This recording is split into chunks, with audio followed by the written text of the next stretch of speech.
షర్మిల గారు మనం ముందు నుంచి చూసాము. చంద్రబాబు నాయుడు గారు ఏం చెప్తే కాపీ పేస్ట్లా అవే మాటలు మాట్లాడడం, చంద్రబాబు నాయుడు గారు ఇచ్చిన స్క్రిప్ట్ చదవడం ఆవిడికి ముందు నుంచి కూడా అలవాటు అయిపోయింది. ఇప్పుడు కూడా చంద్రబాబు నాయుడు గారు ఏం చెప్తే దాన్ని వల్లివేయడంలో భాగంగా ఈ విధంగా మాట్లాడారని నేను భావిస్తూ ఉన్నాను.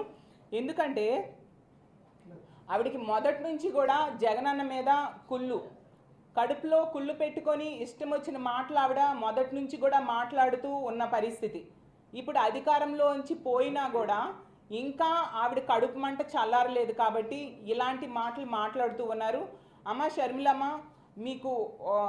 మాకు కూడా బ్రదర్స్ ఉన్నారు. ఇలా ఒక అన్నదమ్ముడి కోసం ఎందుకు ఎంతగా దిగజారిపోయి మాట్లాడుతూ ఉన్నారు? ఇంకొకరు స్క్రిప్ట్ చదువుతూ ఉన్నారు. మీకు సొంత వ్యక్తిత్వం లేదా? మీ సొంత ఆలోచనలతో ఏమి జరిగింది? ఆ గతంలో జగన్మోహన్ రెడ్డి గారు గత 5 ఏళ్ళ పాలన తీసుకుంటే ఇచ్చిన హామీల్లో 98.5% నెరవేర్చిన ముఖ్యమంత్రి, ఏకైక ముఖ్యమంత్రి ఈ రాష్ట్రంలో కానీ దేశంలో కానీ అంతగా హామీలు నెరవేర్చిన ముఖ్యమంత్రి మనం ఎప్పుడూ చూడం. అలాగే అభివృద్ధి సంక్షేమం 2 కళ్ళుగా ఈ రాష్ట్రానికి పరిపాలించారు.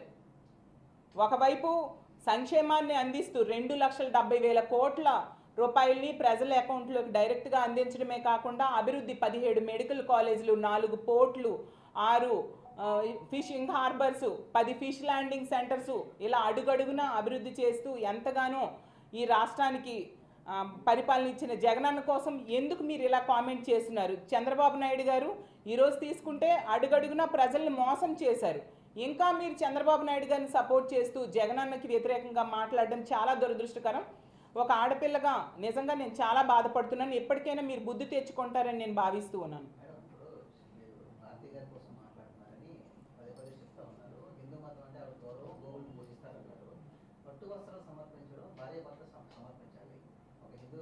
అలా రూల్ ఎక్కడ ఉందండి? చూపించండి ఆ రూల్, ఒకసారి చూపించండి రూల్. అదే రూల్ ఎక్కడైనా ఉందా? నేను హిందూనే, అదే అడుగుతున్నాను. భక్తి ఉండాలి కానీ అండి, అది ఎక్స్ప్రెస్ చేస్తేనే భక్త. ఇప్పుడు నాకు చాలా ఇష్టం, వెంకటేశ్వర స్వామి అంటే ఇష్టం, దుర్గాదేవి అంటే ఇష్టం. ఇలా ప్రతిసారి ఎక్స్ప్రెస్ చేస్తేనే భక్త.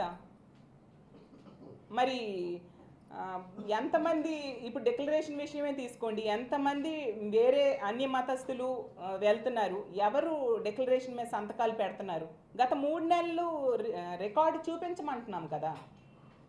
మరి ఈ రూల్స్ నిబంధనలు అన్నీ కూడా జగన్మోహన్ రెడ్డి గారి విషయంకేనా మీకు గుర్తు వస్తుంది? మిగతా వాళ్ళు ఎవరికి లేవా? అదే అడుగుతున్నాను. అక్కడ టీటీడీ నిబంధన అమలు చేస్తారా, టీడీపీ నిబంధన అమలు చేస్తారని నేను ప్రశ్నిస్తూ ఉన్నాను.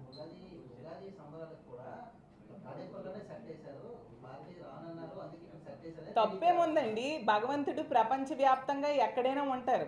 మనం నరసింహస్వామినే చూసాము, అవునా కాదా? ప్రహ్లాదుడి స్టోరీ విన్నామా లేదా?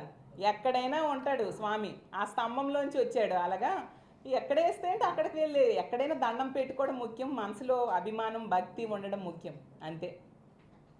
మనం హిందువులేమే కదా, మీరు హిందువే కదా. భగవంతుడు ఎక్కడైనా ఉంటాడనేది ఫస్ట్ రూల్ కదా మన హిందూయిజంలో.